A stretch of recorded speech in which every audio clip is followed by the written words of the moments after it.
And good morning, everybody. It's Dan Latto speaking. Hope you're well today. So, welcome to the Marketing and Sales Show. In this session today, we're going to talk about 4 different myths about social media content. And so, obviously, we're a content marketing agency. This is what we do day in, day out. We're pretty much experts in our field.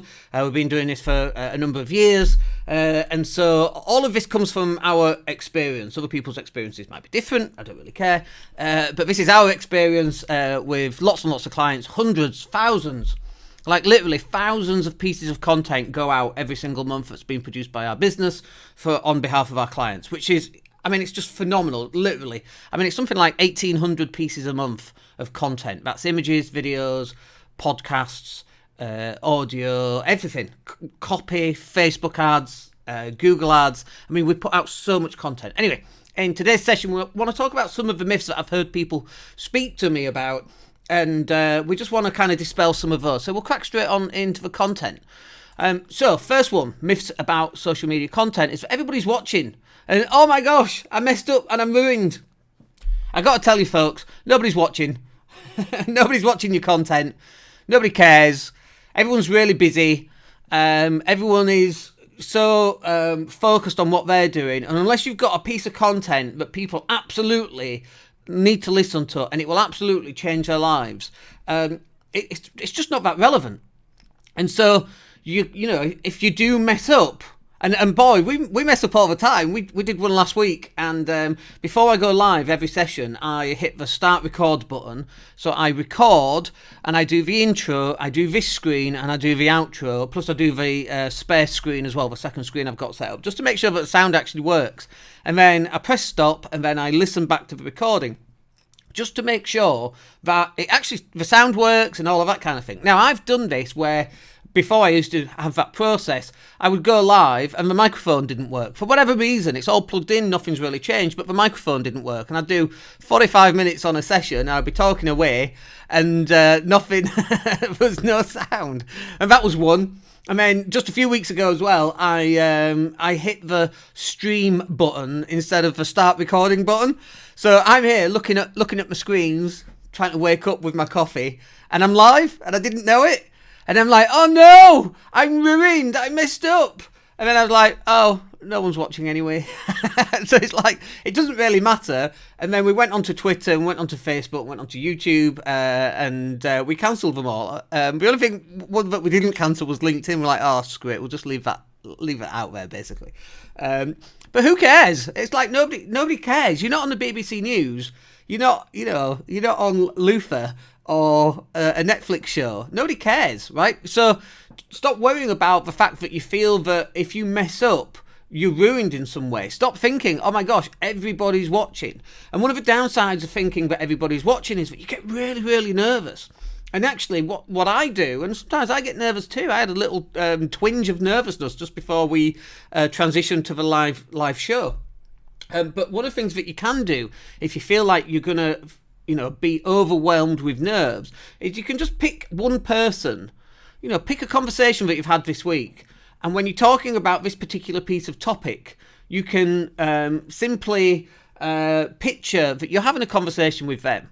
So, like, I've literally had this conversation this week. I'm worried that everyone's watching and I'm going to mess up. And it's like, well, do you mess up in conversations? Yeah, of course you do. Do I mess up when I'm having a conversation with somebody? Yeah, of course I do. Do I delete that conversation somehow? Of course not. It's not possible to do. You just crack on, don't you? And this is one of the beauties of social media and producing this content, is that everybody knows that you're not a professional newsreader. Everybody knows you're not an actor. You're not Brad Pitt. Everybody knows this.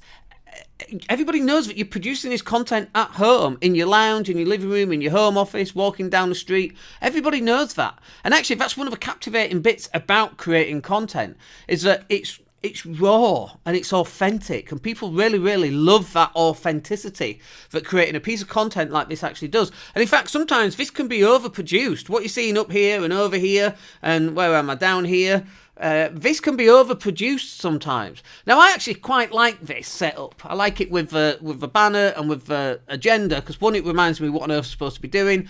2, it reminds me what the show is. 3, it reminds me what my name is. And there's a nice little box, and I can move my arrow up and down to remember, to stay on track and that kind of thing. But also, for the person watching, it lets them know what we're watching and what's coming up as well in the agenda. So that's really cool. But the original shows didn't have any of this. It was just me and a camera and a microphone. I didn't even have a microphone. We used the microphone on the camera. But create as much content as you can and stop worrying about messing up and that people are watching, they're laughing at you in some way. No one's laughing at you. Actually, they're like, I wish I could go live. Like, ask yourself this. If you've not gone live yet, like, is this something you want to do? Like, are you sat there going, oh, God, I wish I could go live. I wish I could be as good as Dan. Like, bear in mind, we've done like 700 of these, okay? So when we do 700, it's like, it's a different level of conversation that we're having because we just get so much more used to it. Okay. The next myth that I wanted to cover is that just one really good piece of content will do it. Now, there's a caveat to this, okay? Now, one piece of content can work if you're running it out as a Facebook ad. It can work if you're running it as a Facebook ad, so you're running the same piece of content, you're running adverts to that content, and that can work, okay? But so that's paid advertising. That's not organic advertising. That's paid advertising. Now, if you're running organic content, and I see this all the time, by the way, they're creating this amazing singular piece of content. It's got fluffy clouds, they're flying through the air, they're acting, they're walking down the street looking cool, they're driving a Lamborghini. Like, they've got this one piece of content and they spend 3 weeks doing it. It looks amazing. It's got cinematic, cinema screens type effects. It's amazing. And they put that one piece of content out and crickets. Nothing. Like tumbleweeds passing across. Like nothing, right? And this is a massive mistake that people make. I was talking about this in the car yesterday. If you're moving a boulder, to get the boulder, a giant boulder moving, it takes an awful lot of force to just get it moving. Once it's moving, you've got to keep the momentum going and it gets easier. But to start moving this thing, to move the needle on your content, you've got to produce a heck of a lot of content. Now, you can just do one really good piece of content and run a Facebook ad to it. And actually, that's not a bad idea at all, in fact. But just you got to put these pieces of content in the right box. That's a Facebook ad, or you might be running Google AdWords to that piece of content, or LinkedIn or Twitter, wherever you want to advertise. But that is a paid for piece of content that you're sending repeat traffic to the same piece of content. When we're talking about this type of content, me going live, for example, this is organic content. We've got to put out a significant amount of content just to move the needle. Now, having said all that, and it sounds really bad that you have to create all this content, I can tell you that when we get the momentum and when we start putting out an awful lot of content, the needle doesn't just move a little bit, it moves significantly. But we have people who go, oh, well, I've done 30 pieces of content this month. And I'm like, and what's happened? And they're like, oh, nothing, hardly anything. I'm like, but what if it was 266 pieces of content that you needed this month to get the ball, the needle moving? What if it was 133 pieces and you've only done 30 pieces? Like, you don't know yet how much content you've got to put out to get this needle moving. You have no idea. And so your job should be to put out as much content as you can. However, it should also become part of your daily routine. So this is my daily routine. The wife and little one have just left to go to school. I've had my coffee. We've done all the images. We upload it. We go live. Meeting Graham down at a beachfront cafe for breakfast this morning at 9:15. It's 8:32 here in Spain.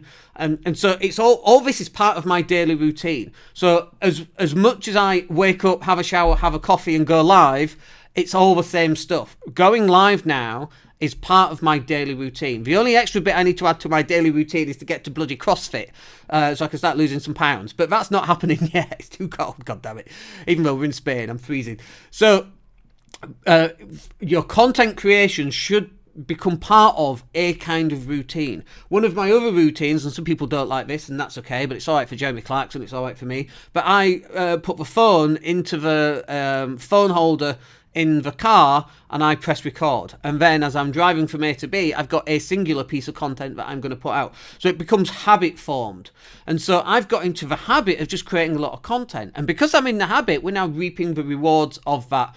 Our YouTube views are up, our podcast downloads are up, our video engagement is up on Facebook. And more importantly than any of that, the number of strategy sessions that we're booking in, that's up, our sales are up. And so all this content has a very specific purpose, which is moving the needle in terms of getting actual results. And the results that we're looking for, just as the results you're looking for, is cash in the bank, let's face it.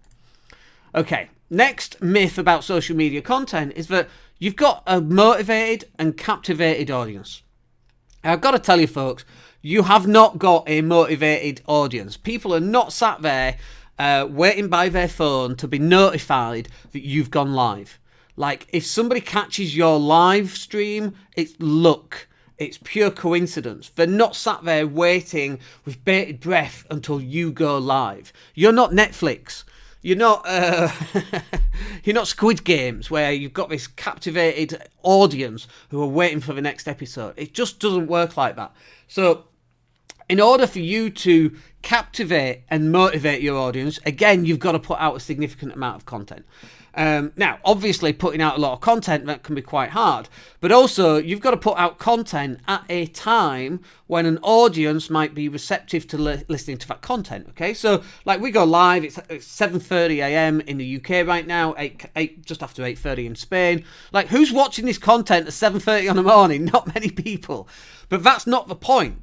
The point is who's watching the content later. And we actually split up these 4 sections and then we'll put them out at various times, usually on an evening or on an afternoon. So people have got various times to watch and consume this type of content. And then if people are driving to work, they can listen to this on a podcast. So if you're listening to this on a podcast, welcome. And so they can consume the content when it's appropriate for them. But they're not sat there waiting for you with bated breath. And I used to think this, Grant Cardone would go live Monday through Friday, 12 noon. And I tried exactly the same. And first of all, it was right slap bang in the middle of my day. Didn't work. It would offset everything else.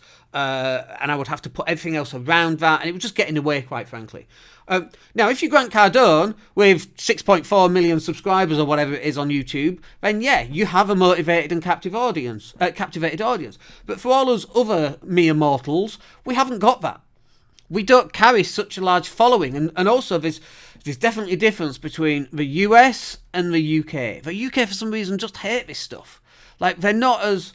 I don't know what it is. If you go to an event with Grant Cardone and you have to give people high fives and say, you rock to each other and, and dance and that kind of thing. Oh my goodness me. In the UK, that is so difficult to get people to do. They'll do it eventually, but it takes them a while because we're so stiff upper lipped and that kind of thing. But you've not got this audience sat waiting at 12 noon, waiting for Grant Cardone to go live. You've not got an audience waiting for you to go live. So you've got to go live when it suits you, not when it suits your audience, as long as you go live. And then pull out the pieces of content, repurpose that piece of content, pull out the MP3, put that on iTunes. People can then download it a year from now if that's that's what's going to happen. Our initial podcast went out like 6 years ago, 6 or 7 years ago. We still have people listening to podcast number 1, which is amazing. Like, we've done 700 of these and still got people listening to content that I created 7 years ago, which, even to this day I find amazing. But create and produce content when it's right for you, not when it's right for your clients or your potential clients, but repurpose it so they can still get to watch or listen to that piece of content later on in the day, later on in the week, and so on. And then the last myth about social media content is that doing it yourself is cheaper. So, I see people and we go, well, I'll create 30 pieces of content, I'll go on Canva, and Canva's all right, it's okay, it'll do. We don't use it in-house. We used to use it, but we don't use it. It's not professional enough for us. We've got, fully qualified, degree-educated graphic designers sat creating content for us and our clients. So we don't use Canva. But a lot of people do use Canva, and they go, I'll just create it myself. And they create 30 pieces of content, and then they go and they schedule 30 pieces of content. And before you know it, they've spent quite a significant amount of hours, first of all, sat thinking about what content, what headline, what image, okay? And then they have to take it, then they have to write the copy, then they have to know what link they're going to send the traffic to, then they have to upload and schedule it out onto social media, and they have to do that at least 30 times, okay? And then they have to do it again the next month, and the next month, and the next month. And they think that they're saving money. And actually, what they should be doing, instead of spending time creating content, is that they should be spending that time hitting the phones, hitting the emails, following up with people. Hey, I noticed you clicked on one of our emails that we sent out last week for website design. Is that something you're interested in? Oh, wow, yes, it is, Dan. Thank you for messaging me. I completely forgot about that. We had one just last night about content. Oh, completely forgot about that, Dan. Thanks for following up. You should be spending that time not creating content. You should be creating that time following up potential leads, potential clients, networking events, getting on the phones. Can I come and do a live on your show? This is what I talk about. I'm an expert in this, this, and this. What aspect of that would you like me to talk about? Like, doing it yourself might feel cheaper, but it's fool's gold. It's really not cheaper, because the amount of time that you're spending creating content, like on Canva, not lives, because nobody else can create the lives like this, okay? But the Canva type stuff, or the pre-made videos using stock footage, which we create quite a lot for our clients as well. If they haven't got time to go lives and do lives, we create quite a lot of that. But you should be really spending that time following up on potential leads. You should be creating emails. You should be writing letters. You should be going to networking events, not spending time where you can easily outsource this and move it to somebody else who's better qualified, better experienced. They actually know what they're doing. They understand about landing pages and traffic and hashtags and all that wonderful stuff that you need to understand with social media content. And so doing it yourself usually is a fool's errand. It's not cheaper to do it yourself. You're best outsourcing it, get somebody else to do it so that you can focus on the stuff that's actually going to bring in the cash. And there, my friends, are the 4 myths about social media content. Hope that's useful. I'm going to go and get ready for my breakfast at the Beachfront Cafe. You guys have yourselves a wicked day, and we'll speak to you soon. Take care.